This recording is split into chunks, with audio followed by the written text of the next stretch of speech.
За энэ одоо юм юу байна л та? Мэхэр яаж түүдээ яаж яадаг арга ярина л бас тийм. Болно тий. Одоо энэ мэхэртэй тосыг ер нь яаж боловсруулж байна? Энэ талаар та нэг яриа өгөөч.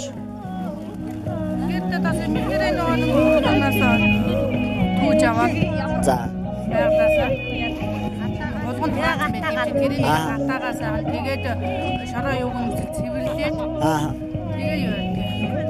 Нүдэд нүдэд шигшиж чаад тэгээд зөөгөө хайлж яваад зөөгөө хайлаад тастаад ирэхээр мэхэрээ жоохон хурдтай хойж болоод тэгээд зөөгөргөө тэгээд мэхэртэй тос одоо энэ зүгээр одоо хүнсэнд өдөр тутам хэрэглэж болох уу? Ер нь хэрэглэснээр ямар үр ашигтай байх вэ? Хэрэглэснээр монголчууд яадаг шүү дээ. Гэтэл дотор өндөр сайн байдаг.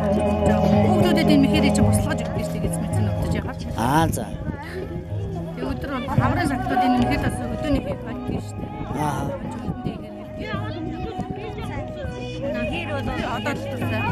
Дотор гэрцэг цэвэрлэнэ гэсэн үг үү? Жаахан үйл гэж байна. Гидсвэс үйл гэж цаад имиж ороор. За.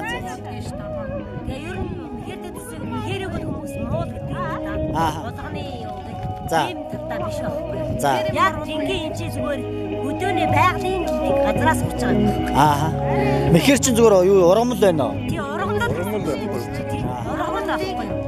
Ургамлыг цуглуулсан байсан. Ургамлыг холгон цуглуулсан. Хоёуд цуглуулсан тий? Тэрийг угааж ирж хатагаар. Эргэж нүдэл. Тэгээд ийм бас игээд болсонаа хүүхдүүдтэй өөр одоо ямар мэхэрээс гадна өөр ургамалтай юунууд хийж байгаа юу? Тоснууд. Үгүй одоо тэгээд данд энэ чинь би бас юм аа. Санагасаа галсан юмараа хийсэн. Сарлагаан тоснууд л тий. Мөслөг гэж. Энэ жимсээрээ өнгө оруулж байна уу тий энэ өнгөнүүд? Энэ нөгөө нэг хатаасан жимснээс тий. Тэр нэг ингээд